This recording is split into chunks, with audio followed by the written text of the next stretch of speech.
Cuando llegué al funeral de Marisol, mi esposa de 35 años de matrimonio, 2 guardias de seguridad me bloquearon la entrada con órdenes específicas de mi propio hijo. Este hombre no puede entrar. Es una orden familiar. Toda la funeraria presenció cómo me expulsaron a la fuerza mientras yo gritaba su nombre desesperadamente. Esa noche hice una llamada telefónica de 1 hora que destruiría para siempre la vida que Ignacio había construido sobre mi generosidad. Me alegra tenerte aquí. Sigue mi historia hasta el final y comenta desde qué ciudad me estás viendo. Así podré ver hasta dónde ha llegado mi historia. 76 llamadas perdidas quedaron sin respuesta, porque yo ya sabía exactamente qué tramaba. Mi nombre es Claudio Navarro Ibáñez, tengo 64 años, y jamás imaginé que el día más doloroso de mi vida se convertiría también en el momento en que descubriría la verdadera naturaleza de mi hijo. El viernes 22 de noviembre de 2023, Marisol Vega Ortiz, la mujer que había sido mi compañera desde 1988, perdió su batalla contra el cáncer pancreático que la consumió durante 8 meses terribles. Durante esos 8 meses de agonía absoluta, yo fui quien estuvo a su lado cada segundo de cada día. Dormí en sillas incómodas del Hospital Universitario de Madrid. Alimenté sus labios resecos con cucharaditas de agua mineral. Sostuve su mano mientras los médicos nos daban noticias cada vez más desalentadoras. Le leía fragmentos de 100 años de soledad, su novela favorita, incluso cuando ya no podía responderme. Acariciaba su cabello que se había vuelto fino y quebradizo por la quimioterapia. Limpié su frente con paños húmedos durante las noches de fiebre. Fui su voz cuando ya no podía hablar. Ignacio, nuestro hijo de 36 años, apareció apenas 3 veces en todo ese tiempo. 3 visitas en 8 meses de agonía. La primera fue a finales de abril, 2 semanas después del diagnóstico. Llegó vestido con su traje italiano de 2.000 euros, acompañado de Rocío Delgado Campos, su esposa, una mujer que desde el primer día me miró como si fuera un obstáculo en sus planes de ascensión social.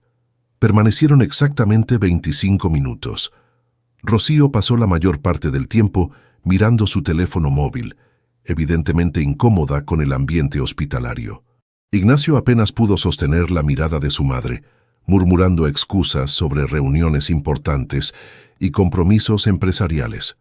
La segunda visita fue a mediados de julio.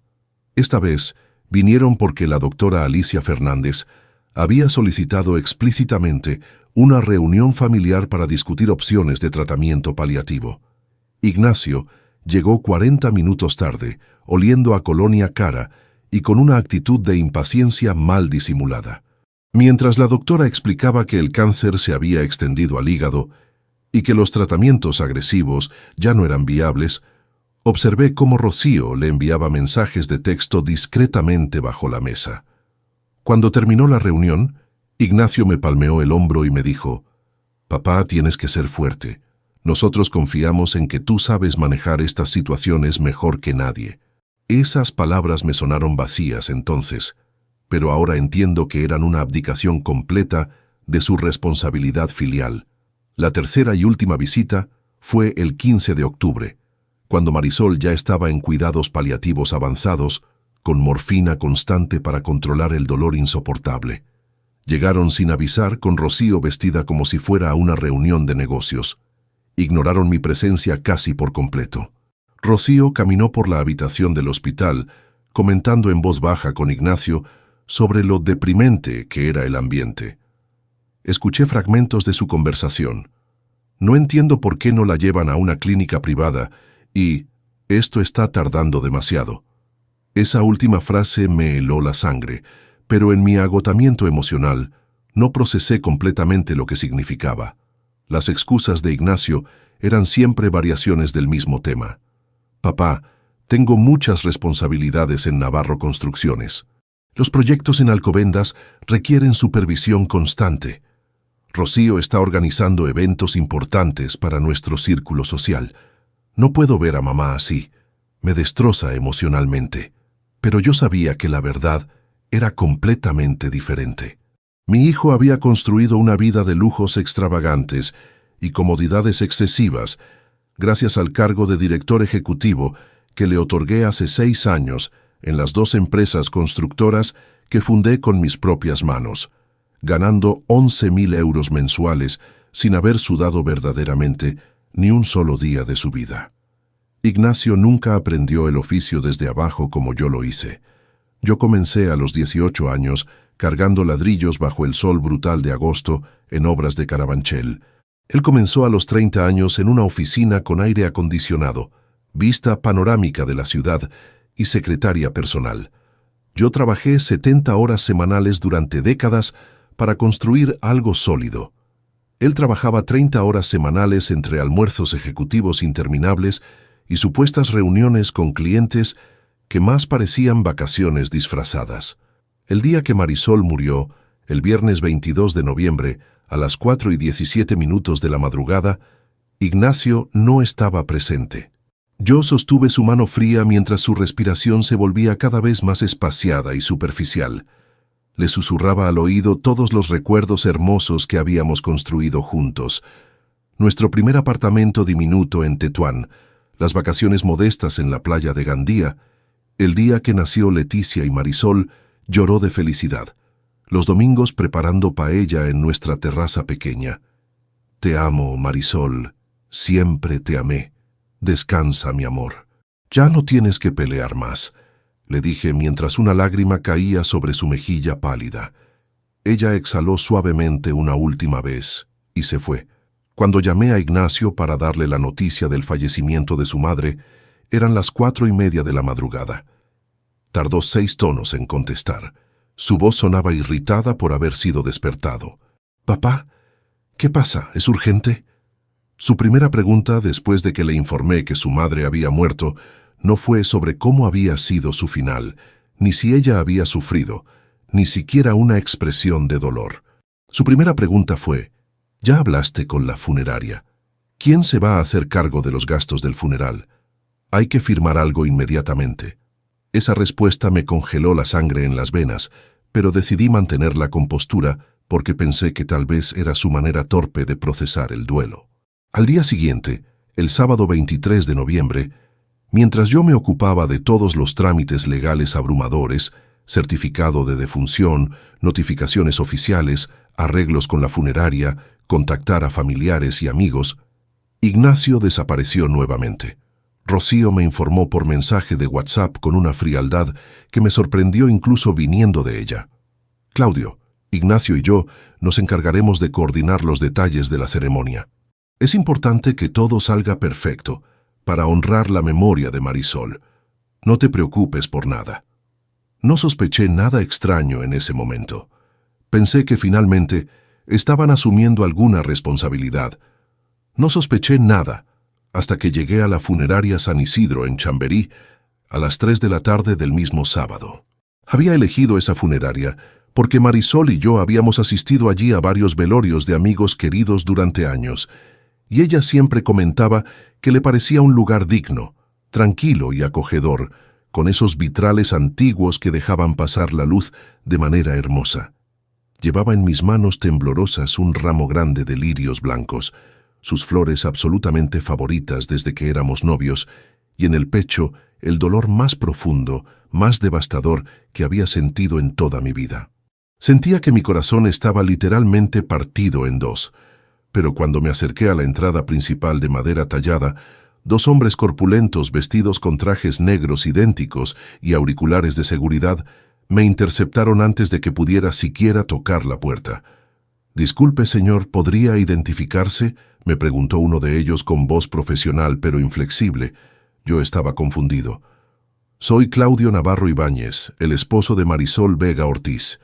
Vengo al velorio de mi esposa», respondí extrañado por la presencia de seguridad privada en un funeral, algo que jamás había visto en décadas asistiendo a estos eventos. Los 2 hombres intercambiaron una mirada significativa que no supe interpretar en ese momento, pero que ahora entiendo perfectamente bien.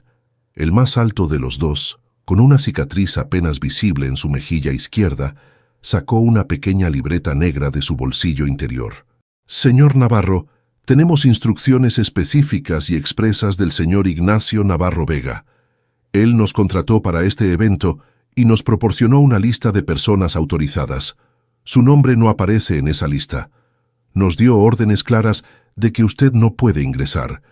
Es una decisión familiar que debemos respetar, me explicó con un tono que intentaba sonar cortés, pero que era absolutamente firme.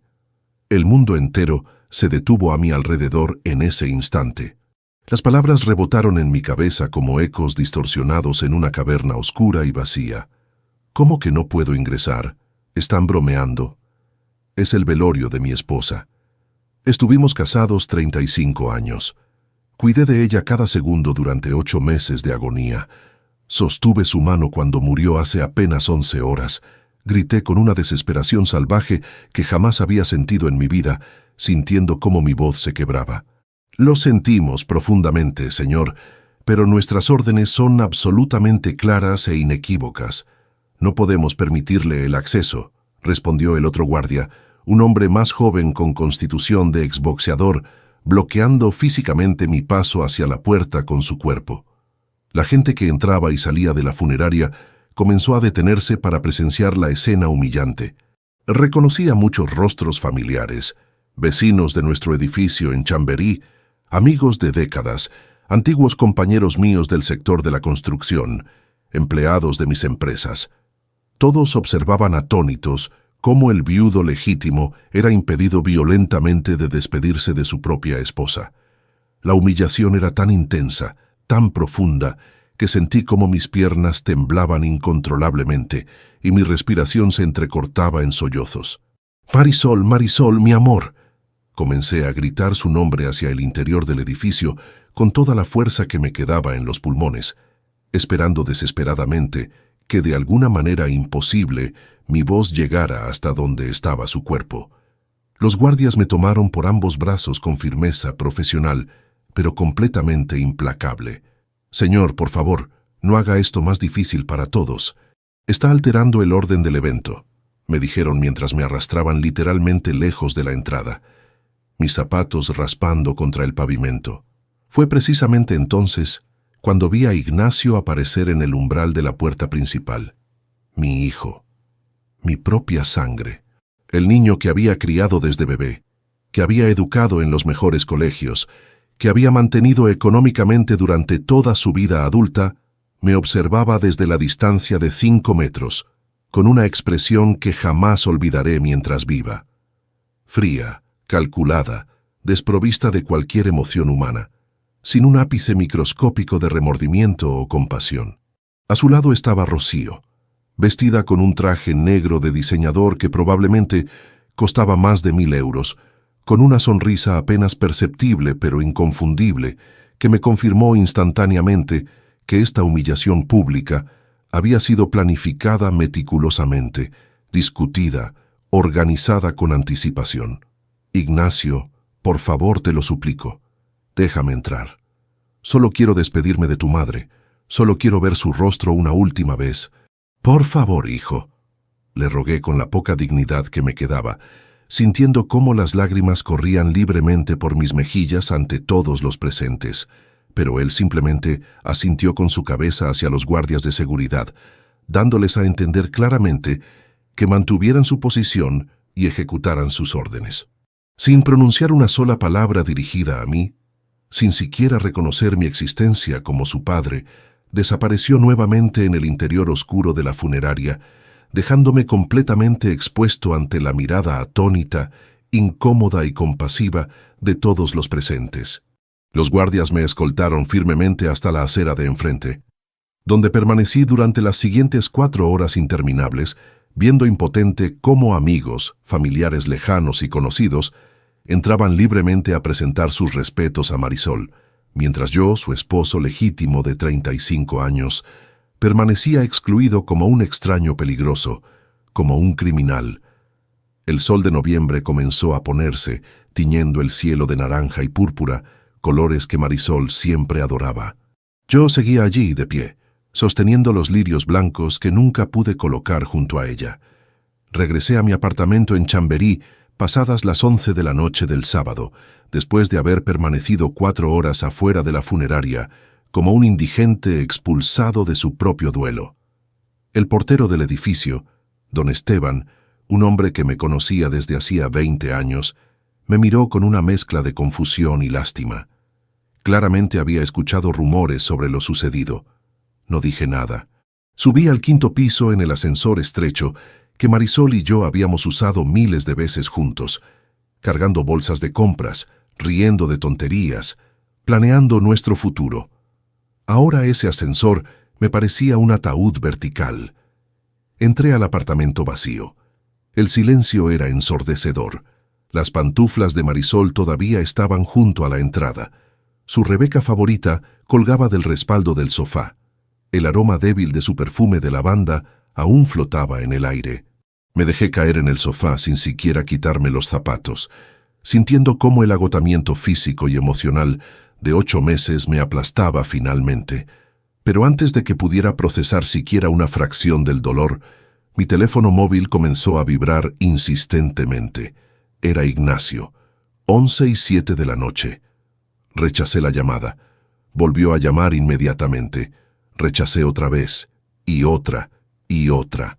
Entre las 11 de la noche del sábado y las 6 de la mañana del domingo, mi hijo me llamó 76 veces consecutivas.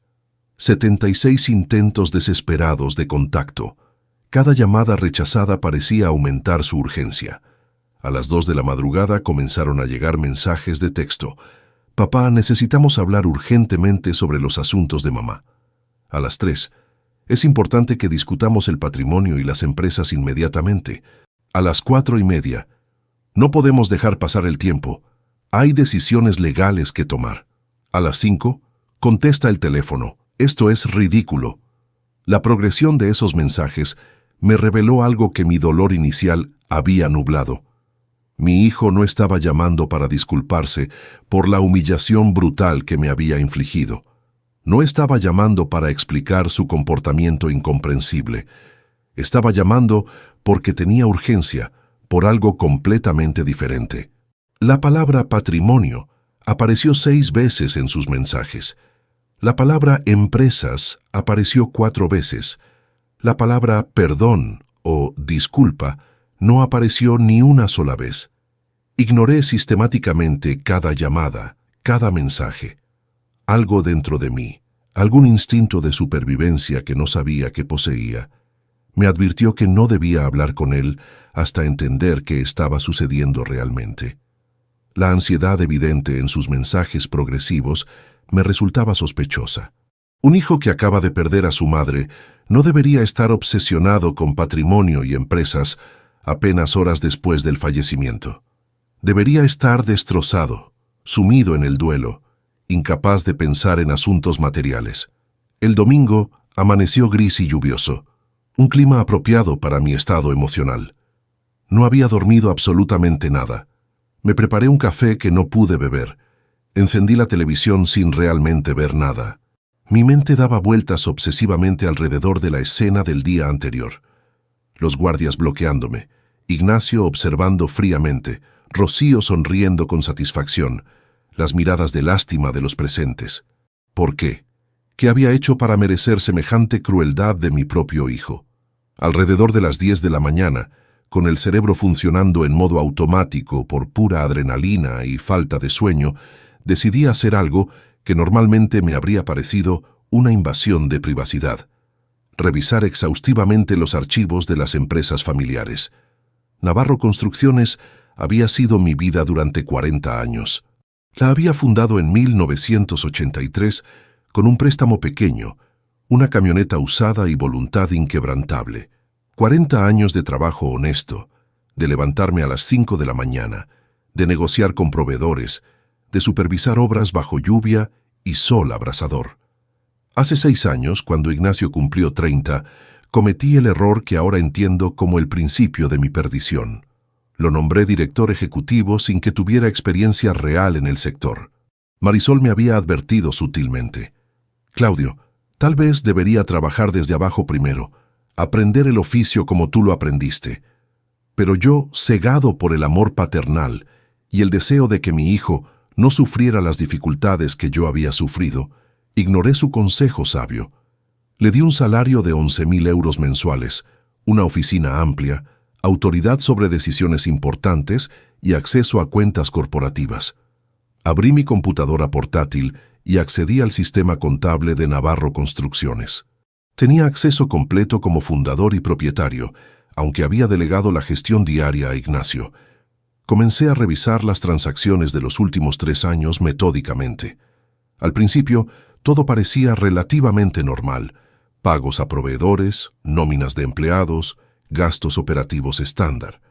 Pero cuando profundicé en la categoría de gastos ejecutivos y representación, comencé a encontrar anomalías perturbadoras. Un almuerzo de negocios en el restaurante La Terraza del Casino. 2.300 euros. Justificación: reunión con clientes potenciales del sector inmobiliario. Busqué en los registros de proyectos. No había ningún contrato resultante de esa supuesta reunión. Otro gasto: estancia de 4 días en el Hotel Villa Magna para una conferencia de construcción sostenible. 5.800 euros. Investigué. Esa conferencia ni siquiera existió en las fechas indicadas. Un vuelo a Marbella clasificado como inspección de terrenos. 3.200 euros. Revisé nuestros proyectos activos. No teníamos absolutamente ninguna operación en Marbella ni en toda la Costa del Sol. Seguí excavando metódicamente durante horas, olvidándome incluso de comer. La lista de irregularidades crecía exponencialmente. Viajes a Ibiza, Barcelona, Sevilla, todos justificados como actividades empresariales, pero sin ningún resultado tangible documentado. Comidas semanales en restaurantes de lujo, con precios estratosféricos. Bonificaciones trimestrales que Ignacio se autoautorizaba sin consultar conmigo, algo que violaba explícitamente nuestros procedimientos internos establecidos. Gastos en tiendas de ropa de diseñador cargados como uniformes corporativos. Incluso encontré pagos a joyerías clasificados como regalos para clientes importantes. Empecé a hacer cálculos. Sumé cada gasto sospechoso meticulosamente. Los números fueron aumentando de manera alarmante. 20.000, 50.000, 100.000, 150.000. Cuando terminé el análisis completo de 3 años fiscales, la cifra final me dejó sin aliento. 193.000 euros. Mi hijo había desviado 193.000 euros de las empresas familiares para financiar un estilo de vida absolutamente lujoso, mientras yo dormía en sillas de hospital cuidando a su madre moribunda. Pero lo peor aún estaba por descubrirse. Decidí revisar el correo electrónico corporativo de Ignacio, al cual tenía acceso administrativo como propietario de la empresa. Legalmente era mi derecho, aunque moralmente nunca había considerado ejercerlo antes. Ahora, después de la humillación del funeral y descubrir los desvíos financieros, todos mis escrúpulos habían desaparecido. Entré a su cuenta y comencé a buscar palabras clave: herencia, venta, evaluación, patrimonio. Lo que encontré me heló la sangre hasta los huesos. Una carpeta oculta titulada simplemente Proyecto Personal contenía una correspondencia extensa con Rodrigo Sánchez Marín, director general de Grupo Mar Construcciones, una empresa competidora considerable en el sector madrileño. Los correos comenzaban en marzo de 2023, apenas un mes después del diagnóstico de cáncer de Marisol. El primer mensaje era exploratorio. Ignacio preguntaba de manera informal si Grupo Mar estaría interesado en adquisiciones estratégicas en el futuro cercano. Los correos subsiguientes se volvieron progresivamente más específicos y reveladores. En abril, Ignacio enviaba información confidencial sobre nuestros proyectos activos, cartera de clientes y valoración aproximada de activos. En mayo, discutían cifras concretas. Rodrigo Sánchez ofrecía 6.800.000 euros por la adquisición completa de Navarro Construcciones. Ignacio respondía que el valor real estaba más cerca de 8 millones. Negociaban. En junio, llegaron a un acuerdo preliminar: 7.400.000 euros por las 2 empresas constructoras, incluyendo equipamiento, contratos vigentes y cartera de clientes. Pero lo que realmente me destrozó fue leer las condiciones. La transacción se ejecutaría inmediatamente después de que Ignacio heredara las empresas. Rodrigo Sánchez escribió textualmente: «Entiendo tu situación familiar delicada. Lamento la enfermedad de tu madre. Cuando la situación se resuelva y tengas autoridad legal completa sobre las empresas, procederemos rápidamente con la transacción». La respuesta de Ignacio, fechada el 23 de junio, me provocó náuseas físicas. «Gracias por tu comprensión, Rodrigo. Calculo que en máximo 6 meses tendré todo resuelto. Mi padre no representa ningún obstáculo. Es un hombre mayor, cansado y emocional. Cuando llegue el momento, asumiré el control total sin problemas. Esta venta nos permitirá a Rocío y a mí finalmente vivir sin las ataduras del trabajo diario. Queremos disfrutar la vida, viajar, tener libertad financiera real». Leí ese párrafo 5 veces, incapaz de procesar completamente lo que significaba. Mi hijo había estado planeando vender las empresas que yo había construido con 4 décadas de trabajo honesto. Planeaba liquidar mi legado, el fruto de mi esfuerzo, mi identidad profesional completa. Y lo estaba planeando mientras su madre agonizaba lentamente en un hospital, mientras yo me desgastaba emocional y físicamente cuidándola. La frase «en máximo 6 meses tendré todo resuelto» adquiría un significado siniestro. ¿Estaba esperando activamente la muerte de su madre para heredar y vender inmediatamente? Seguí leyendo correos posteriores con una fascinación horrible. En agosto, Ignacio escribió: «La situación se está alargando más de lo esperado. Los médicos no son precisos con sus pronósticos. Esto complica nuestros planes. En septiembre. Entramos en fase terminal. Calculo 3 o 4 semanas máximo. En octubre. Ya está en cuidados paliativos. Es cuestión de días». La frialdad clínica con la que describía la agonía de su propia madre me resultaba incomprensible. No había dolor en esas palabras, no había amor filial, no había humanidad básica. Solo había impaciencia por heredar y liquidar. Mi hijo había reducido la muerte de su madre a un obstáculo temporal en sus planes financieros.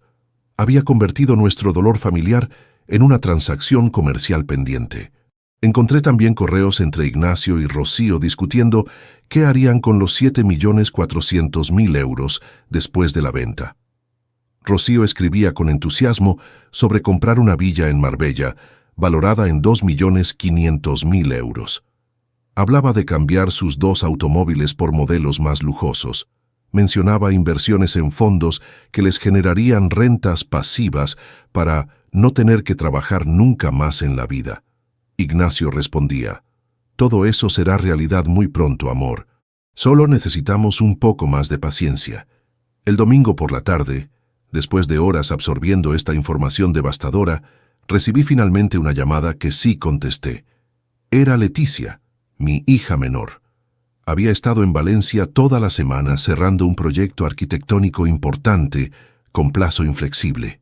Cuando le informé del fallecimiento de su madre el viernes por la madrugada, me prometió tomar el primer tren disponible. Llegó el domingo a las 4 de la tarde, destrozada por no haber podido despedirse de Marisol y devastada al enterarse de lo sucedido en el funeral. «Papá, no entiendo nada. ¿Cómo pudo Ignacio hacerte eso? ¿Por qué te impidió entrar?», me preguntó entre lágrimas mientras nos abrazábamos en la sala del apartamento vacío. Le mostré todo lo que había descubierto: los desvíos de fondos, los correos con Grupo Mar, los planes de venta, la correspondencia fría calculando la muerte de su madre. Leticia palideció mientras leía, su expresión transformándose de confusión a horror absoluto. «Papá, ¿hay algo más que necesitas saber?», me dijo finalmente con voz temblorosa. Sacó su teléfono móvil y me mostró capturas de pantalla de Instagram Stories que Rocío había publicado en círculos privados durante los últimos meses. Fotos de mansiones lujosas con comentarios como «pronto nuestra realidad». Imágenes de yates con «soñando con nuestro futuro cercano». Una foto particularmente perturbadora mostraba a Rocío brindando con champán junto a un texto que decía «Paciencia. Las mejores cosas llegan a quienes saben esperar». Leticia había sido excluida de esos círculos privados de Rocío hacía tiempo, pero una amiga común le había enviado esas capturas, preocupada por el tono insensible de las publicaciones mientras Marisol agonizaba. Sabía que algo estaba mal, papá, pero nunca imaginé que fuera tan grave. Deberías haber visto cómo hablaba Rocío en eventos sociales. Presumía sobre la herencia como si ya fuera suya. Esa noche del domingo, con Leticia durmiéndose finalmente en su antigua habitación exhausta por el viaje y el dolor, me quedé despierto en mi estudio, rodeado de documentos, extractos bancarios y correos impresos. Las 76 llamadas de Ignacio ahora tenían perfecto sentido. No eran expresiones de arrepentimiento o intentos de reconciliación. Eran intentos urgentes de asegurarse de que yo firmara rápidamente los documentos necesarios para transferir el control empresarial. Querían acelerar la herencia para ejecutar la venta a Grupo Mar lo antes posible. Mi dolor por la muerte de Marisol se mezclaba ahora con una furia fría y calculadora que nunca había experimentado antes. Mi hijo me había humillado públicamente. Había desviado casi 200.000 euros. Había planeado vender mi legado de 40 años y había esperado activamente la muerte de su madre como si fuera una transacción comercial pendiente. La traición era tan profunda, tan completa, que sentí algo quebrarse permanentemente dentro de mí. Pero en lugar de derrumbarme, sentí claridad. Tomé una decisión esa noche. Ignacio había declarado guerra, y yo respondería con precisión quirúrgica. El lunes 25 de noviembre amaneció con una resolución que no había sentido en meses. Mientras el resto de Madrid comenzaba su semana laboral ordinaria, yo me preparaba para iniciar una campaña que requería precisión absoluta. No había dormido más de 3 horas, pero mi mente funcionaba con una claridad extraordinaria, alimentada por la adrenalina pura y la determinación de restaurar mi dignidad. A las 8 de la mañana llamé a Vicente Morales Prieto, mi abogado de confianza desde hacía más de 20 años. Vicente había manejado todos los asuntos legales de Navarro Construcciones desde su fundación, desde contratos con proveedores hasta disputas laborales menores. Era un hombre meticuloso, de 62 años, con reputación impecable en el Colegio de Abogados de Madrid. Si alguien podía ayudarme a navegar esta pesadilla, era él. Claudio, recibí la noticia sobre Marisol. Mis más sinceras condolencias. Era una mujer extraordinaria, me dijo con genuina calidez cuando contestó mi llamada. Le agradecí brevemente y fui directo al asunto. Vicente, necesito verte urgentemente. No es solo por el duelo. Han surgido situaciones graves relacionadas con Ignacio y las empresas que requieren asesoría legal inmediata. Hubo una pausa significativa al otro lado de la línea. Vicente conocía a Ignacio desde niño. Había estado presente en celebraciones familiares durante décadas. Ven a mi despacho a las 10. Despejaré toda mi mañana. Llegué al bufete de Vicente en la calle Serrano puntualmente. Su oficina estaba en un edificio señorial del barrio de Salamanca, con esos techos altos y molduras antiguas que transmitían solidez y permanencia. Me recibió personalmente, cerró la puerta de su despacho y me indicó que tomara asiento en uno de los sillones de cuero frente a su escritorio de caoba maciza. Durante la siguiente hora, le expuse sistemáticamente todo lo descubierto.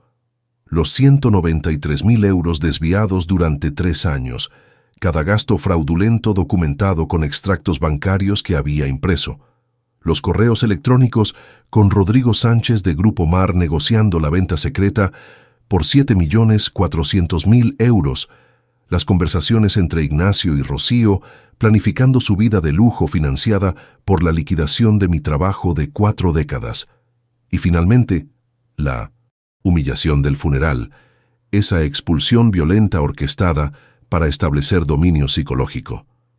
Vicente tomaba notas detalladas en su libreta legal, su expresión transformándose gradualmente de sorpresa a indignación contenida. Cuando terminé mi exposición exhaustiva, se reclinó en su silla y exhaló profundamente. Claudio, esto es mucho más grave de lo que imaginaba. Estamos hablando de malversación de fondos corporativos, apropiación indebida, negociaciones no autorizadas que constituyen violación de deberes fiduciarios y posiblemente conspiración para cometer fraude. Ignacio no solo te ha traicionado como hijo, sino que ha cometido delitos penales claros.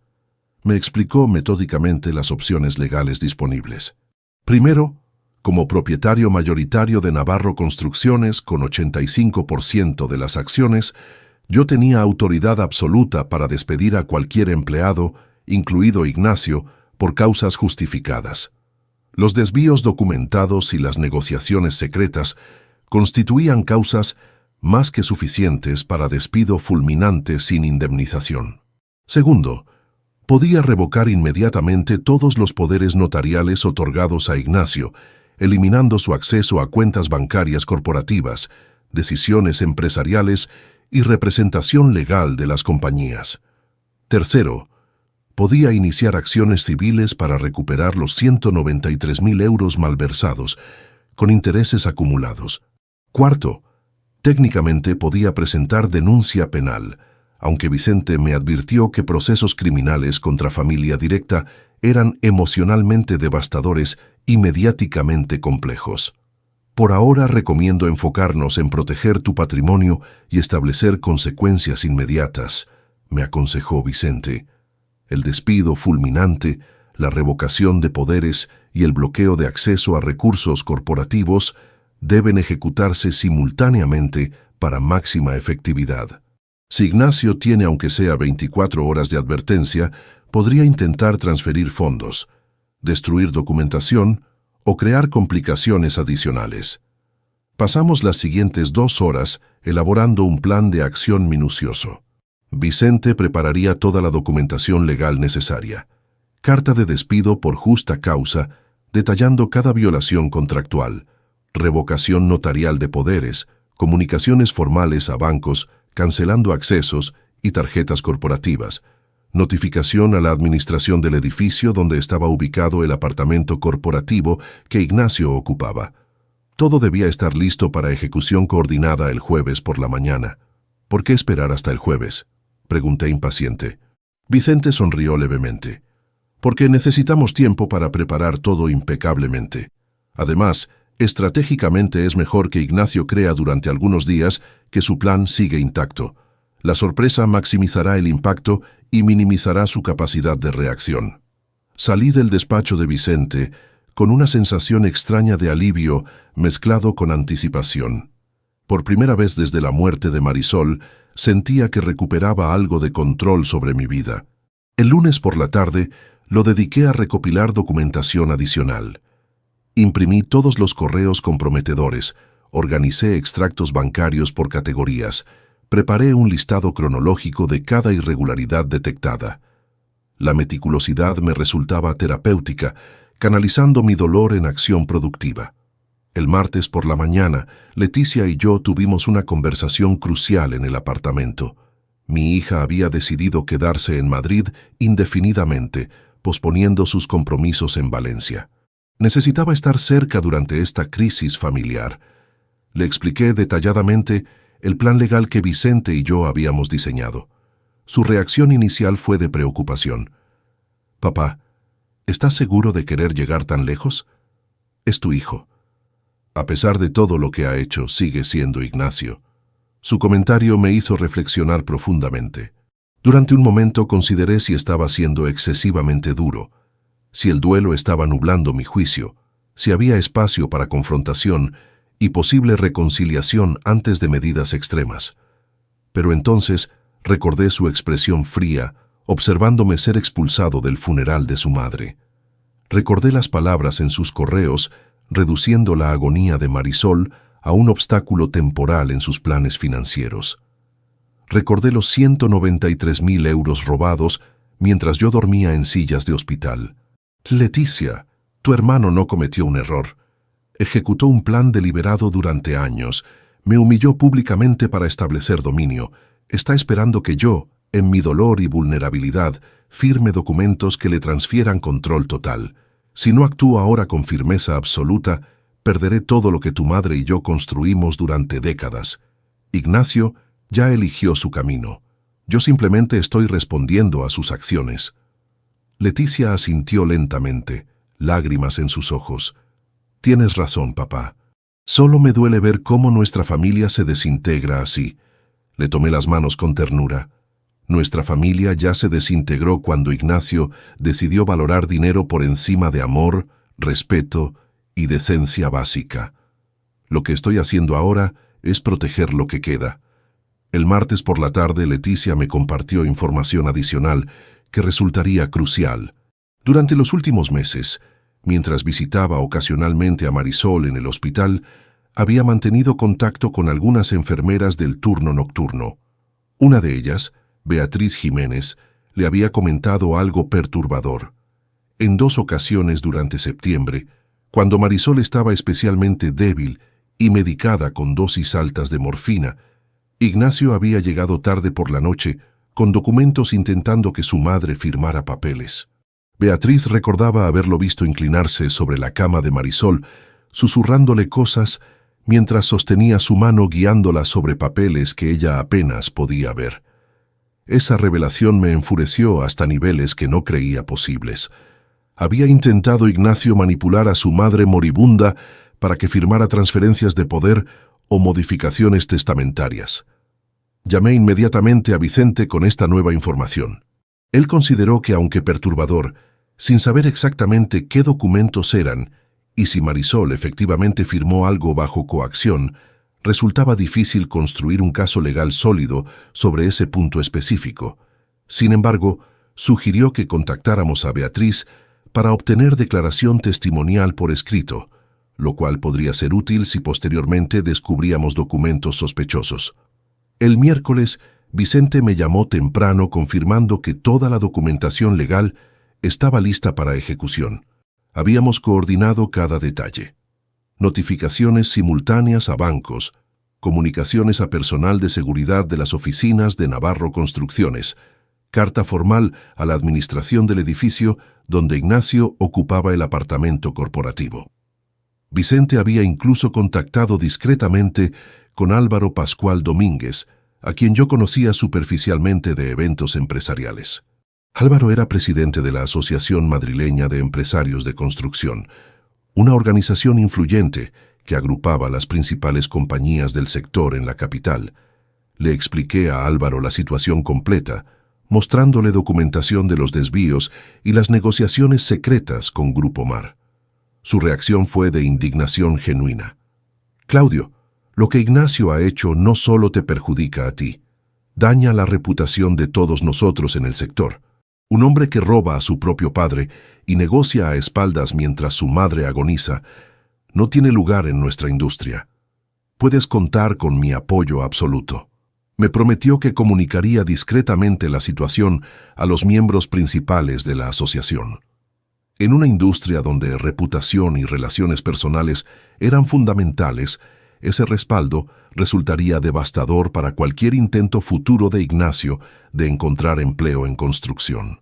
El miércoles por la tarde, realicé una tarea dolorosa pero necesaria. Revisé exhaustivamente el testamento que Marisol y yo habíamos elaborado hacía 5 años.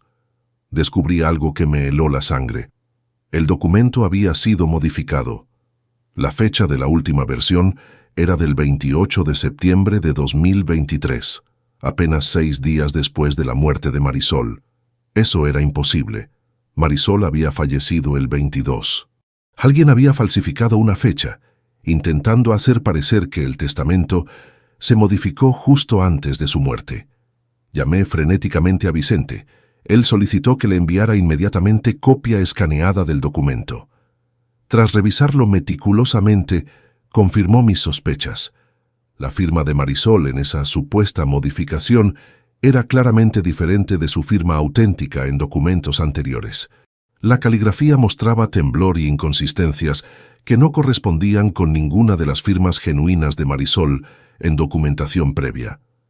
Era una falsificación burda, probablemente ejecutada apresuradamente por alguien sin experiencia en fraude documental. «Esto es gravísimo, Claudio», me dijo Vicente con tono serio. «Falsificación de testamento es delito penal con penas de prisión. Necesito que presentes denuncia formal ante la policía. No podemos dejar pasar esto. Sentí una mezcla de vindicación y náusea. Mi hijo no solo había robado y conspirado, sino que había falsificado la firma de su madre fallecida para alterar documentos hereditarios. La profundidad de su corrupción moral parecía no tener límites. El miércoles por la noche, un día antes de la ejecución del plan, Ignacio intentó contactarme nuevamente. Esta vez no fueron llamadas, sino un mensaje de WhatsApp largo y manipulador. Papá, sé que estás dolido por lo del funeral. Fue una decisión difícil pero necesaria. Mamá me había expresado preocupaciones sobre tu estado emocional. Quería protegerte de una situación demasiado traumática. Necesitamos hablar con calma sobre el futuro de las empresas. Mamá hubiera querido que trabajemos juntos en esto. Te espero mañana jueves en las oficinas para discutir los próximos pasos. Es importante que actuemos rápido por el bien de todos. La manipulación era tan transparente que resultaba casi insultante. Intentaba reescribir la narrativa del funeral como acto de protección paterna. Mencionaba estratégicamente a Marisol para apelar a mi dolor. Y especialmente, presionaba para reunión inmediata el jueves, exactamente cuando planeaba ejecutar su transferencia de control. No respondí. Dejé el mensaje en visto, que interpretara mi silencio como quisiera. En menos de 12 horas, descubriría exactamente cuán equivocado estaba sobre mi supuesta vulnerabilidad. Esa noche, Leticia y yo cenamos juntos en silencio en el apartamento. Había preparado la tortilla de patatas que Marisol solía hacer, siguiendo su receta exacta. Comimos recordando momentos felices, cuando éramos familia real antes de que codicia y ambición destruyeran todo. Mamá estaría orgullosa de ti, papá, me dijo Leticia finalmente. Estás defendiendo su memoria y tu dignidad. Eso es lo que ella hubiera querido. Me fui a dormir temprano esa noche, necesitando estar completamente alerta para el jueves. Por primera vez en semanas, dormí 6 horas seguidas. No fueron pesadillas las que llenaron mi sueño, sino imágenes de Marisol joven, sonriendo, llena de vida. Desperté con sensación de paz extraña. Hoy comenzaba la justicia. El jueves 28 de noviembre desperté a las 6 de la mañana con determinación absoluta. Había esperado exactamente 6 días desde el funeral, 6 días desde aquella humillación calculada en la funeraria San Isidro. Hoy, Ignacio descubriría que había subestimado completamente a su padre. Me duché, me afeité cuidadosamente y me vestí con el traje gris oscuro que Marisol siempre decía que me hacía ver distinguido y respetable. Necesitaba proyectar autoridad en lo que sería un día definitorio. A las 7:30, Vicente me llamó confirmando que todo estaba coordinado según lo planificado.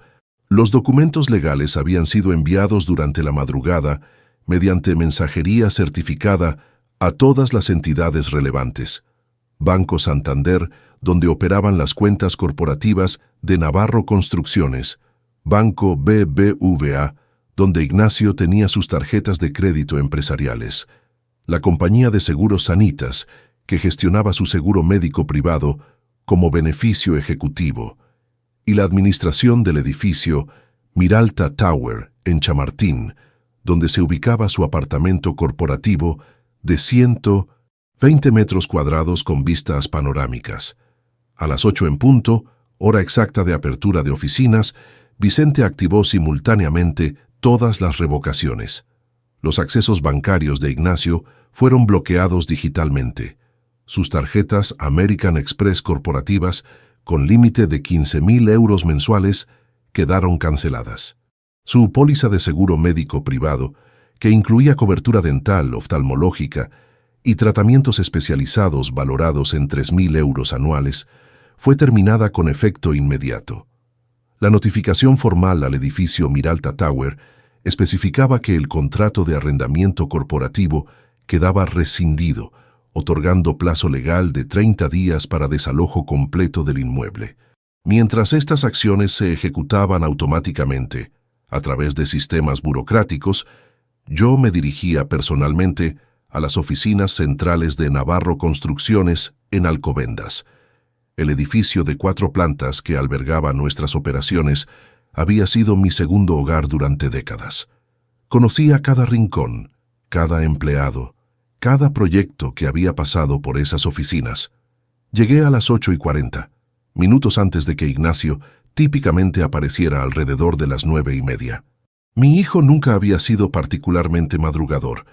Me reuní brevemente con Tomás Guerrero, nuestro jefe de seguridad, un exmilitar de 52 años que llevaba 15 años trabajando para la empresa. Le expliqué sucintamente que Ignacio Navarro había sido despedido por violaciones graves de políticas corporativas y que sus credenciales de acceso serían desactivadas inmediatamente. Tomás, que siempre había tenido relación respetuosa pero distante con Ignacio, asintió profesionalmente, sin hacer preguntas incómodas. «Entendido, señor Navarro. Cuando llegue le entregaré la documentación correspondiente y le solicitaré que abandone las instalaciones». A las 9:42, exactamente como había anticipado, el Mercedes-Benz clase E negro de Ignacio, adquirido mediante leasing corporativo, que también quedaba cancelado ese día, ingresó al estacionamiento subterráneo. Desde mi oficina en el tercer piso, observé a través de las cámaras de seguridad conectadas a mi computadora cómo mi hijo salía del vehículo con su maletín de cuero italiano, vestido con traje azul marino impecable, revisando su teléfono móvil mientras caminaba despreocupadamente hacia los ascensores. No tenía la menor sospecha de lo que le esperaba. Cuando intentó pasar su tarjeta de acceso por el lector electrónico de la puerta principal, el sistema emitió un pitido de error y la luz roja de denegación se iluminó. Ignacio frunció el ceño, confundido. Intentó nuevamente. Mismo resultado. Fue entonces cuando Tomás Guerrero se acercó con un sobre manila grande conteniendo la carta de despido, acompañado por 2 oficiales adicionales de seguridad como protocolo estándar en estas situaciones. «Señor Navarro, tengo instrucciones de entregarle esta documentación oficial», le dijo Tomás con tono neutro pero firme. Ignacio tomó el sobre con expresión de irritación que rápidamente se transformó en incredulidad mientras leía las primeras líneas del documento. Podía ver a través de las cámaras cómo sus ojos se movían frenéticamente sobre el papel, su rostro perdiendo color progresivamente. La carta detallaba exhaustivamente cada una de sus transgresiones. Malversación documentada de 193.000 euros durante 3 años fiscales, gastos fraudulentos categorizados falsamente como actividades empresariales, negociaciones no autorizadas con entidades competidoras, constituyendo violación de deberes fiduciarios y uso indebido de recursos corporativos para beneficio personal. El documento concluía con lenguaje legal inequívoco.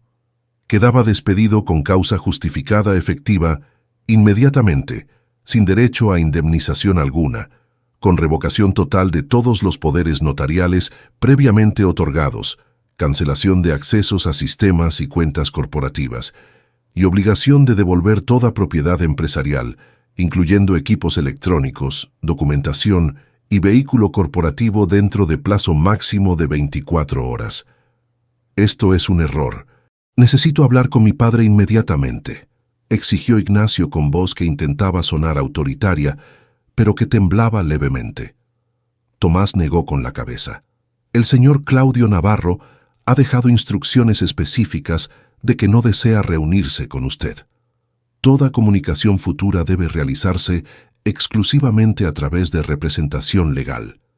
Le solicito que abandone las instalaciones ahora».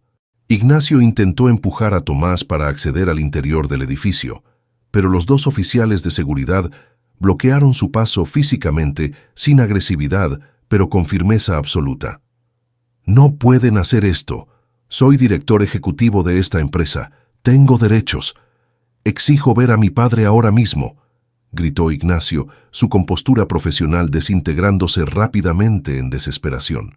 Varios empleados que llegaban al trabajo se detuvieron observando la escena con sorpresa evidente. Desde mi oficina, observaba cada segundo sintiendo una mezcla compleja de satisfacción y tristeza profunda. Este era mi hijo, la criatura que había sostenido en brazos apenas nacido, a quien había enseñado a andar en bicicleta, cuya educación había financiado completamente. Ahora lo veía siendo escoltado fuera de las instalaciones como un intruso, consecuencia directa de sus propias decisiones corruptas. No sentía placer en esto, pero sí sentía justicia. Tomás le otorgó 5 minutos para que Ignacio llamara a alguien que viniera a recogerlo, dado que el Mercedes corporativo debía permanecer en las instalaciones hasta ser devuelto formalmente. Ignacio marcó frenéticamente en su teléfono, presumiblemente llamando a Rocío. Mientras esperaba en la calle fuera del edificio, intentó llamarme directamente. Mi teléfono sonó 13 veces consecutivas. Rechacé cada llamada deliberadamente, dejando que sintiera el mismo tipo de impotencia que yo había experimentado siendo expulsado del funeral de mi esposa. A las 10:15, un taxi llegó llevándose a Ignacio, quien seguía mirando hacia el edificio con expresión de incredulidad y furia contenida. Apenas su vehículo desapareció de vista, convoqué reunión extraordinaria con los gerentes departamentales de Navarro Construcciones. Éramos 8 personas en la sala de conferencias: los jefes de operaciones, finanzas, recursos humanos, desarrollo de proyectos, adquisiciones y 3 supervisores principales de obra. Les expliqué la situación con transparencia profesional, pero sin detalles personales innecesarios. Ignacio Navarro había sido despedido por violaciones graves de políticas corporativas y malversación de fondos documentada. Yo reasumía temporalmente todas las funciones ejecutivas, mientras evaluábamos reestructuración administrativa. Pedí su lealtad durante esta transición difícil y les aseguré que sus empleos estaban completamente seguros.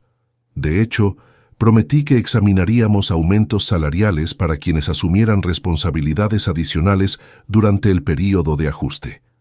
La reacción fue de sorpresa, pero también de alivio palpable. Varios gerentes intercambiaron miradas significativas. Descubriría posteriormente que Ignacio no había sido particularmente popular entre el personal administrativo. Su estilo de gestión era arrogante y condescendiente. Tomaba crédito por éxitos colectivos, pero culpaba a subordinados por cualquier contratiempo. Su ausencia frecuente debido a supuestos compromisos externos había generado resentimiento entre quienes trabajaban genuinamente largas horas. Durante las siguientes horas de esa mañana del jueves, mi teléfono recibió 53 llamadas adicionales de Ignacio, todas rechazadas sistemáticamente. También llegaron 17 mensajes de WhatsApp, progresivamente más desesperados y hostiles. Los primeros intentaban negociación. «Papá, podemos resolver esto civilizadamente. Sé que estás molesto, pero esto es excesivo». Luego venían amenazas veladas. «Tengo abogados. Esto no va a quedarse así. Veremos qué dice un juez sobre despido injustificado». Finalmente, insultos directos. «Eres un viejo amargado que no soporta que yo sea más exitoso. Siempre fuiste mediocre y celoso de mi potencial». Cada mensaje confirmaba que había tomado la decisión correcta. No había arrepentimiento genuino, no había reconocimiento de sus acciones, solo furia narcisista por enfrentar consecuencias. Reenviaba cada mensaje automáticamente a Vicente para documentación legal. El viernes 29 de noviembre, un día después del despido, ejecuté la segunda fase del plan. Llamé personalmente a Álvaro Pascual, de la Asociación Madrileña de Empresarios de Construcción. Álvaro había cumplido su palabra. Durante las últimas 24 horas, había contactado discretamente con los directores ejecutivos de las 29 empresas constructoras más importantes de Madrid. Les había compartido bajo estricta confidencialidad profesional los hechos verificables sobre la conducta de Ignacio.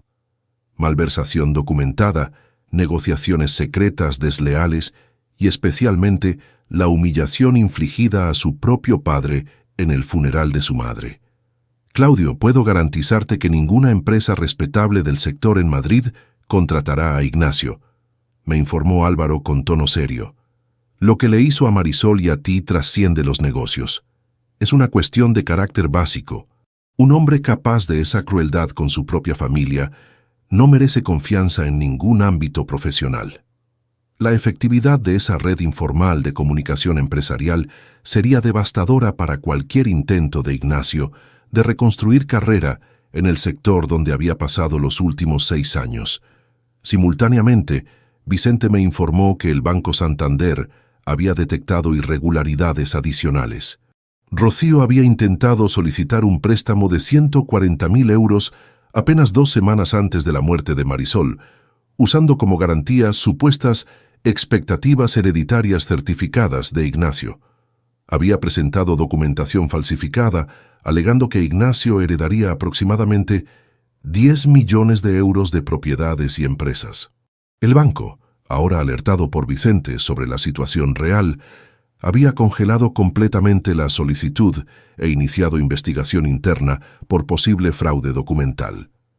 Dependiendo de los hallazgos, podrían presentar denuncia criminal.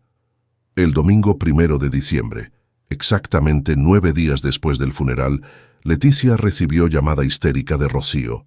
Entre sollozos dramáticos, la esposa de Ignacio explicaba que habían sido forzados a abandonar el apartamento corporativo de Chamartín porque no podían pagar el alquiler de 3.200 euros mensuales con los únicos 2.800 euros que Ignacio tenía en cuentas personales. Habían agotado ese dinero en menos de una semana entre gastos cotidianos y el intento fallido de contratar abogado laboralista que les pidió anticipo de 5.000 euros que no podían pagar. Rocío rogaba que Leticia intercediera ante mí para resolver este malentendido familiar. Leticia, con una firmeza que me enorgulleció, respondió fríamente que no había malentendido alguno, solo consecuencias merecidas por acciones deliberadas. Rocío entonces reveló información crucial. Ella e Ignacio se habían mudado temporalmente a casa de los padres de ella en Vallecas, un barrio trabajador al sureste de Madrid. De vivir en 120 metros cuadrados de lujo en uno de los barrios más exclusivos de la capital, ahora compartían 60 metros cuadrados con los suegros y el hermano menor de Rocío, 5 adultos en un espacio diseñado para familia pequeña. La caída desde su pedestal de privilegio había comenzado. Las 6 semanas siguientes fueron testimonio de una caída tan vertiginosa como predecible. Desde principios de diciembre de 2023 hasta mediados de enero de 2024, observé desde una distancia calculada cómo la vida de Ignacio y Rocío se desmoronaba sistemáticamente, ladrillo por ladrillo, exactamente como ellos habían intentado desmantelar mi dignidad y mi legado. Durante la primera semana de diciembre, Ignacio inició lo que solo podría describirse como una campaña desesperada de búsqueda laboral. Según información que Leticia recopilaba discretamente a través de contactos mutuos, mi hijo visitaba empresas constructoras diariamente, portando su currículum impresionante en papel costoso, vistiendo sus trajes italianos que pronto no podría permitirse limpiar en tintorería. Aplicó primero a las compañías más prestigiosas, Dragados, OHL, Ferrovial, Acciona. Todas corporaciones donde su experiencia como director ejecutivo debería haberle garantizado al menos entrevistas preliminares. La respuesta fue silencio uniforme. Ninguna contestaba sus solicitudes. Cuando lograba contacto telefónico con departamentos de recursos humanos, las conversaciones terminaban abruptamente, apenas mencionaba su apellido, Navarro. El efecto de la comunicación discreta de Álvaro Pascual entre los líderes empresariales del sector funcionaba con efectividad quirúrgica. En una industria donde reputación personal y confianza constituían moneda más valiosa que capital financiero, el estigma de haber traicionado y humillado a su propio padre resultaba marca indeleble. Para la segunda semana, bajó sus expectativas considerablemente. Comenzó aplicando a empresas medianas de construcción residencial, después a compañías pequeñas especializadas en reformas, finalmente incluso a consultorías de gestión de proyectos. Visitó 29 empresas diferentes durante esas 6 semanas, documentando cada rechazo como si fuera una condena acumulativa. Algunos gerentes de contratación fueron directamente honestos cuando preguntaba por qué no avanzaba su candidatura. Señor Navarro, francamente su perfil técnico es impresionante, pero hemos recibido referencias confidenciales que cuestionan su integridad profesional y personal. No podemos arriesgarnos. Mientras Ignacio enfrentaba este muro impenetrable de rechazo profesional, Rocío experimentaba su propio colapso paralelo. La mujer que había presumido en redes sociales sobre mansiones futuras y estilos de vida lujosos ahora compartía habitación pequeña con su esposo en casa de sus padres. El padre de Rocío, trabajador jubilado de mantenimiento ferroviario, y su madre, empleada de supermercado, no ocultaban su resentimiento hacia el yerno que había prometido prosperidad, pero entregaba solo vergüenza y dependencia económica. Las discusiones entre Ignacio y Rocío se volvieron cada vez más frecuentes y violentas emocionalmente. Leticia me contaba que vecinos del edificio comentaban sobre gritos escuchados regularmente desde el apartamento de los Delgado. Rocío culpaba a Ignacio por haber arruinado su futuro con su incompetencia y arrogancia. Ignacio culpaba a Rocío por haberlo presionado hacia ambiciones insostenibles. El matrimonio que había conspirado junto para apropiarse de mi patrimonio ahora se devoraba mutuamente en recriminaciones tóxicas. El punto de inflexión llegó el 18 de diciembre. El Banco Santander completó su investigación interna sobre la solicitud fraudulenta de préstamo de 140.000 euros que Rocío había presentado usando documentación falsificada sobre expectativas hereditarias. El banco no solo rechazó definitivamente el crédito, sino que reportó el intento de fraude a las autoridades correspondientes. Rocío recibió citación oficial para comparecer ante la Oficina de Fraudes Financieros para interrogatorio formal. La amenaza de cargos criminales pendía sobre ella como espada de Damocles. Esa misma semana, el 21 de diciembre, 3 días antes de Navidad, Rocío tomó una decisión que resultaría devastadora para Ignacio. Había estado comunicándose secretamente durante semanas con un antiguo pretendiente, empresario textil de Barcelona llamado Marcos Ortega, propietario de cadena medianamente exitosa de tiendas de ropa. Marcos había mantenido interés romántico en Rocío desde antes de su matrimonio con Ignacio y aparentemente había estado esperando oportunidad de reconquistarla. El 24 de diciembre por la mañana, Nochebuena, mientras la familia Delgado preparaba cena modesta, Rocío anunció fríamente que abandonaba a Ignacio. Había empacado 2 maletas durante la noche anterior. Un taxi la esperaba abajo. Se marchaba a Barcelona inmediatamente para comenzar nueva vida con Marcos, quien le ofrecía exactamente el estilo de vida lujoso que ella había esperado obtener a través de mi herencia. No hubo lágrimas, no hubo nostalgia, no hubo siquiera pretensión de conflicto emocional. Según me relató Leticia, quien había hablado telefónicamente con la madre de Rocío días después, la última cosa que Rocío le dijo a Ignacio fue devastadoramente cruel. Cometí el error de apostar por un caballo perdedor. Merezco a alguien que realmente pueda darme la vida que deseo, no un fracasado que ni siquiera puede mantener el trabajo que su propio padre le regaló. Salió del apartamento sin mirar atrás, dejando a Ignacio paralizado en estado de shock absoluto. La Navidad de 2023 fue desoladora para Ignacio. Pasó las fiestas encerrado en la habitación que ahora ocupaba solo en casa de sus ex-suegros, quienes le habían dado aviso implícito de que debía encontrar otro lugar donde vivir antes de fin de enero. No contactó conmigo, presumiblemente porque su orgullo destrozado no soportaba la idea de suplicar al padre que había humillado públicamente. Leticia consideró brevemente visitarlo por compasión humana básica, pero yo le aconsejé que se mantuviera distante. Ignacio necesitaba experimentar completamente las consecuencias de sus acciones sin redes de seguridad emocional que suavizaran el impacto. En enero de 2024, la situación se deterioró exponencialmente. Ignacio, desesperado económicamente y rechazado por todas las empresas constructoras, finalmente aceptó empleo en Materiales Gómez, una tienda de suministros de construcción ubicada en Polígono Industrial de Getafe. El puesto era vendedor de mostrador y ayudante de almacén, con salario de 950 euros mensuales, aproximadamente una 12ª parte de los 11.000 euros que ganaba como director ejecutivo apenas 2 meses antes. El trabajo implicaba tareas físicamente exigentes, completamente ajenas a su experiencia previa. Cargar sacos de cemento de 25 kilogramos, organizar palets de ladrillos, atender clientes que frecuentemente eran albañiles y operarios que Ignacio había despreciado condescendientemente durante sus años como ejecutivo.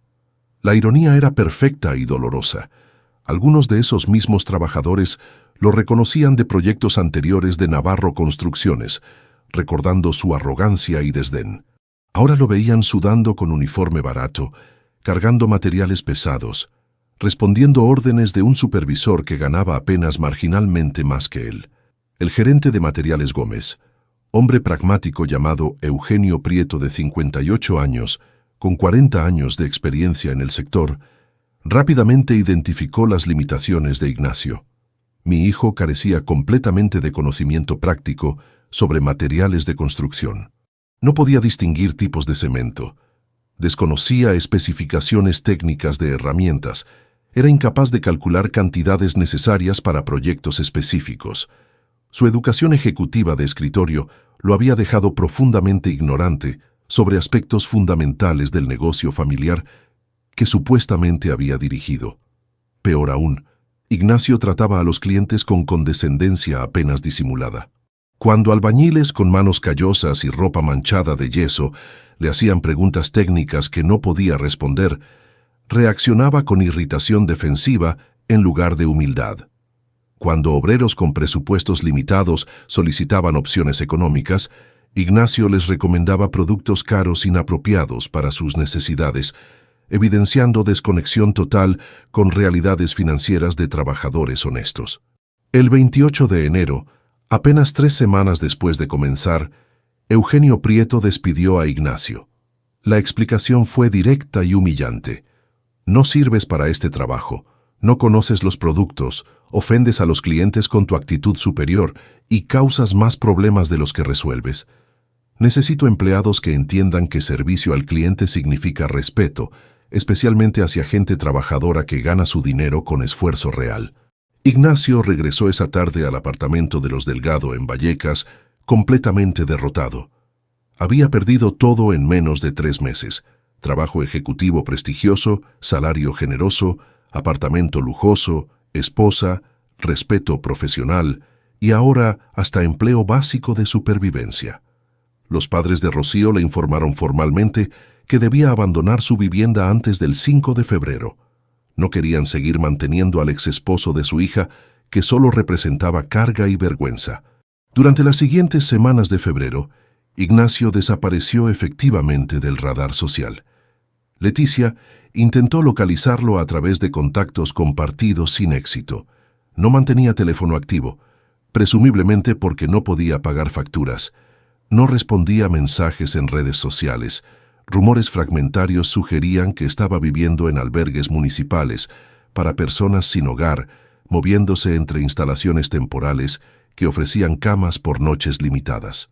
Un antiguo compañero de universidad de Ignacio, que trabajaba como trabajador social en uno de esos albergues, contactó discretamente a Leticia en marzo para informarle que había visto a mi hijo en condiciones preocupantes. Había perdido aproximadamente 15 kilogramos de peso. Su ropa estaba sucia y desgastada, mostraba signos de desnutrición y posible depresión clínica. El trabajador social le ofreció información sobre programas de asistencia psicológica y social, pero Ignacio rechazó airadamente cualquier ayuda, insistiendo que su situación era temporal, que su padre eventualmente cedería, que todo era malentendido, que se resolvería.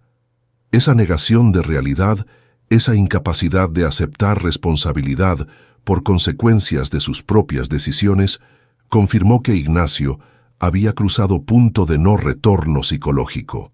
No había aprendizaje, no había crecimiento, no había transformación redentora. Solo había amargura, resentimiento y culpabilización externa. Mientras mi hijo se hundía en ese abismo que él mismo había cavado meticulosamente, yo me preparaba para la fase final de mi plan, transformar el legado de Marisol en algo permanente y significativo que trascendiera nuestra tragedia familiar.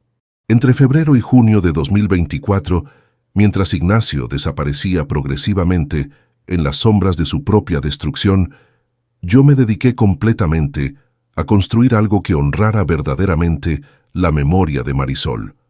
No buscaba venganza adicional contra mi hijo. Esa fase había concluido. Lo que él hiciera con los restos de su vida era ahora responsabilidad exclusivamente suya. Mi enfoque se dirigió hacia transformar dolor en propósito, traición en legado constructivo. Contraté a una firma especializada en valoración empresarial para evaluar exhaustivamente Navarro Construcciones. Durante 40 años había construido 2 empresas sólidas con reputación impecable, cartera estable de clientes corporativos y gubernamentales, equipamiento moderno valorado en casi 1 millón de euros, y especialmente un equipo humano de 53 empleados leales, cuya experiencia colectiva representaba valor intangible e incalculable. Los evaluadores trabajaron meticulosamente durante 6 semanas, analizando balances, proyecciones, contratos vigentes, activos tangibles e intangibles. El informe final, presentado en marzo, estableció valoración de mercado entre 7.900.000 y 8.500.000 euros, dependiendo de condiciones de venta, significativamente superior a los 7.400.000 que Ignacio había negociado secretamente con Grupo Mar, evidenciando una vez más su incompetencia empresarial, además de su deslealtad. Simultáneamente, Vicente y yo elaboramos lista de potenciales compradores que cumplieran criterios específicos no negociables. Empresas con reputación ética sólida, compromiso demostrable con bienestar laboral de empleados y voluntad contractual de mantener a todo el personal actual durante mínimo 5 años, con condiciones salariales, equivalentes o superiores. No me interesaba simplemente obtener el precio máximo. Necesitaba garantizar que los trabajadores que habían contribuido lealmente durante décadas no fueran tratados como activos descartables. Después de negociaciones cuidadosas con 3 candidatos potenciales, seleccioné a Edificar Iberia, corporación de construcción sostenible con 20 años de trayectoria, conocida por políticas laborales progresistas y enfoque en proyectos de vivienda accesible. Su director general, Fernando Muñoz Castel, era ingeniero civil de 61 años, con valores que resonaban con los míos: creencia en trabajo honesto, respeto por dignidad laboral y convicción de que construcción debía servir necesidades sociales reales más allá de especulación financiera. Negociamos durante abril. Fernando inicialmente ofreció 7.800.000 euros. Yo contraofertó solicitando 8.200.000, con cláusulas laborales extremadamente específicas. No solo mantenimiento de empleados durante 5 años, sino incrementos salariales indexados a inflación, bonificaciones anuales basadas en desempeño y programa de formación continua. Fernando aceptó después de revisar detalladamente las operaciones y reconocer que la calidad del equipo humano justificaba la inversión. El 15 de mayo de 2024 firmamos el contrato de compraventa en el despacho notarial de la calle Alcalá. Fue momento agridulce. Entregaba formalmente las empresas que representaban mi identidad profesional durante 4 décadas, el trabajo que había definido mi vida adulta, el legado que ingenuamente había imaginado transmitiéndose generacionalmente. Pero también sentía liberación profunda. Estas empresas ahora vivirían bajo gestión competente y ética, sirviendo propósitos constructivos, libres de la corrupción que Ignacio había introducido. Los 8.200.000 euros fueron transferidos a cuenta bancaria específicamente creada para este propósito. Pero esa suma representaba solo parte del capital disponible. Durante décadas, Marisol y yo habíamos invertido conservadoramente en fondos diversificados internacionales, gestionados discretamente por asesores financieros independientes.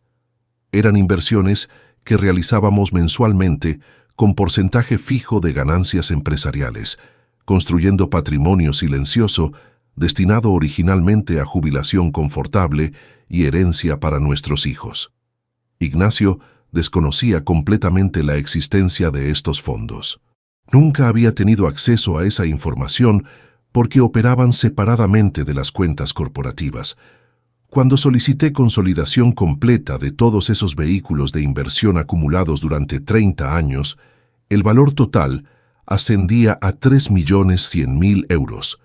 Sumados a los 8 millones de la venta empresarial, disponía de 11.300.000 euros para el proyecto que consumiría el resto de mi vida. El 15 de julio de 2024, fecha que habría sido el cumpleaños número 63 de Marisol, constituí legalmente la Fundación Marisol Vega en registro oficial de fundaciones benéficas. La ceremonia fue pequeña pero profundamente emotiva. Vicente actuando como testigo legal, Leticia llorando de orgullo y yo firmando documentos que transformaban nuestro dolor familiar en institución permanente dedicada exclusivamente a construir viviendas dignas para familias trabajadoras de bajos recursos económicos.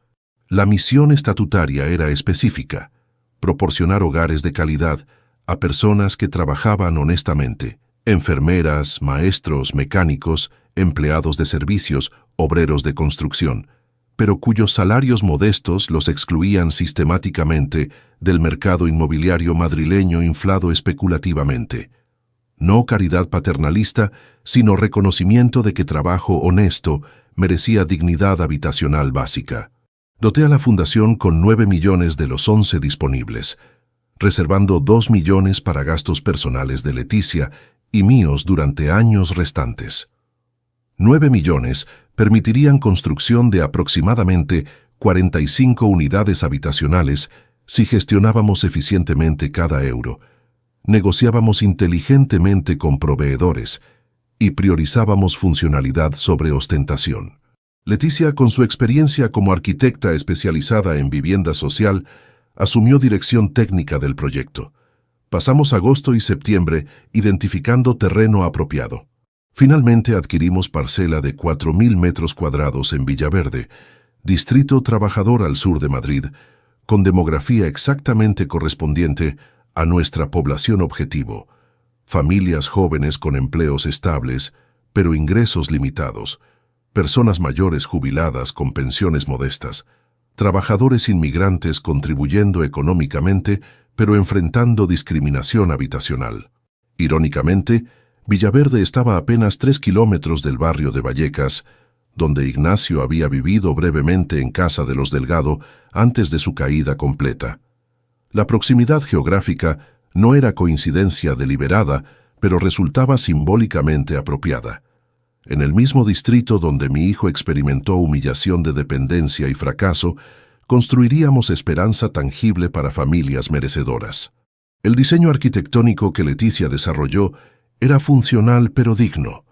45 apartamentos de 70 metros cuadrados, distribuidos en 5 bloques de 3 plantas cada uno, diseñados alrededor de patio central comunitario, con área de juegos infantiles, jardines compartidos y espacio multiusos para actividades vecinales. Cada unidad incluía 2 dormitorios, sala-comedor, cocina equipada, baño completo y pequeña terraza. Nada lujoso, pero todo necesario para vida familiar decente. Obtuvimos permisos municipales en octubre, después de demostrar que el proyecto cumplía todas las regulaciones urbanísticas y además proporcionaba beneficio social documentado. La construcción comenzó en noviembre de 2024, exactamente un año después del funeral de Marisol, un año después de aquella humillación que había desencadenado esta transformación completa. Mientras supervisaba personalmente el avance de las obras, visitando el sitio semanalmente, modificaba simultáneamente documentos testamentarios con asesoría exhaustiva de Vicente. El Nuevo Testamento era absolutamente claro e inequívoco. Ignacio Navarro Vega quedaba completa y explícitamente excluido de cualquier herencia. Leticia recibiría 30% de cualquier patrimonio remanente al momento de mi fallecimiento. La Fundación Marisol Vega recibiría el 70% restante, garantizando perpetuación de su misión social más allá de mi vida. El documento incluía cláusula específica explicando la desheredación. Excluyo a mi hijo Ignacio por traición grave a valores familiares fundamentales. malversación demostrada de recursos confiados y crueldad deliberada hacia su madre durante su enfermedad terminal y hacia su padre en momento de duelo más profundo. Esta decisión refleja no venganza, sino reconocimiento de que carácter importa más que sangre. Durante esos meses de construcción activa, nunca tuve contacto directo con Ignacio. Leticia ocasionalmente recibía información fragmentaria a través de terceros.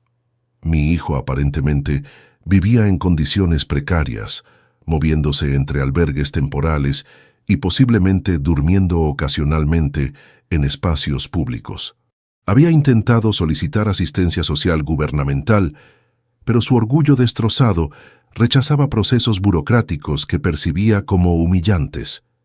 Persistía en narrativa delirante donde yo era el villano irracional y él la víctima incomprendida de injusticia paterna. Esa incapacidad persistente de aceptar responsabilidad, de reconocer que sus acciones habían generado directamente sus circunstancias actuales, confirmaba que la separación definitiva era no solo justificada, sino necesaria.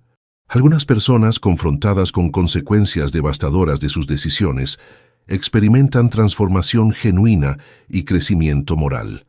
Otras simplemente se endurecen en resentimiento y culpabilización externa. Ignacio, evidentemente, pertenecía a esta segunda categoría. En marzo de 2025, 16 meses después del funeral, los 45 apartamentos estaban estructuralmente completos. Abril y mayo se dedicaron a acabados interiores, instalaciones eléctricas y sanitarias, pintura, colocación de pisos. El proyecto había costado exactamente 8.900.000 euros, incluyendo adquisición de terreno, construcción, equipamiento básico de cocinas y baños, y paisajismo de áreas comunes. Quedaban 100.000 euros en reserva para gastos administrativos iniciales de la fundación.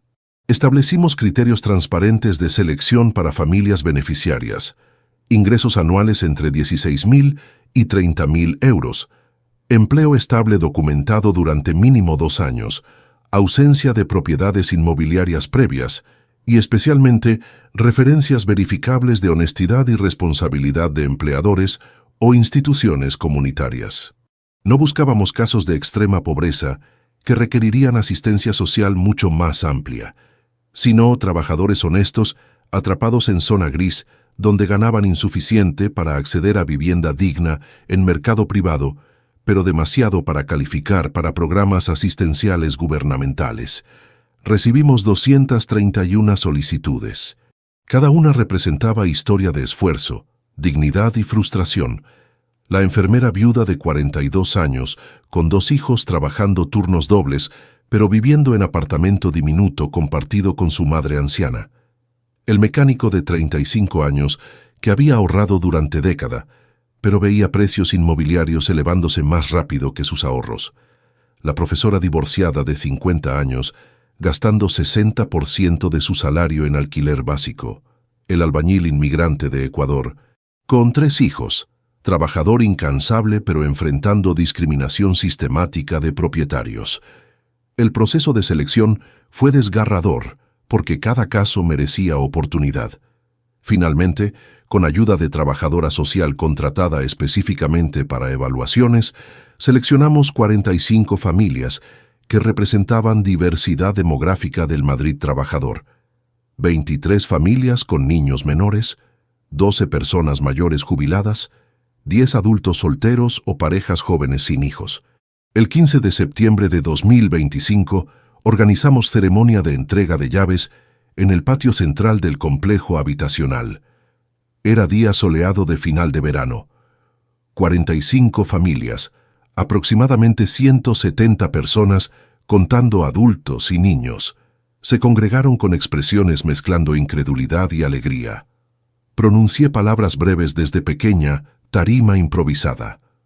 Este proyecto existe porque mi esposa Marisol creía profundamente que trabajo honesto merece vida digna. Cada apartamento aquí representa no caridad, sino reconocimiento de su valor como seres humanos trabajadores que construyen esta ciudad con esfuerzo diario. Marisol Ya no está físicamente con nosotros, pero su espíritu vive en cada pared, en cada ventana, en cada hogar que estas familias crearán aquí. Mientras distribuíamos llaves y familias exploraban emocionadas sus nuevos hogares, observé a niños corriendo felices por el patio, madres llorando de alivio, padres estrechándome la mano con gratitud abrumadora. Este era el legado real. 170 vidas transformadas tangiblemente, dignidad restaurada, esperanza materializada en concreto y ladrillos. En ese momento de satisfacción profunda, pensé brevemente en Ignacio. Probablemente seguía en algún lugar de esta misma ciudad, sumido en amargura y autodestrucción. Los 8 millones que él había planeado dilapidar en mansiones y lujos vacíos ahora proporcionaban hogares reales a trabajadores honestos. La justicia no siempre implica castigo espectacular. A veces simplemente significa que bien prevalece donde mal intentó dominar.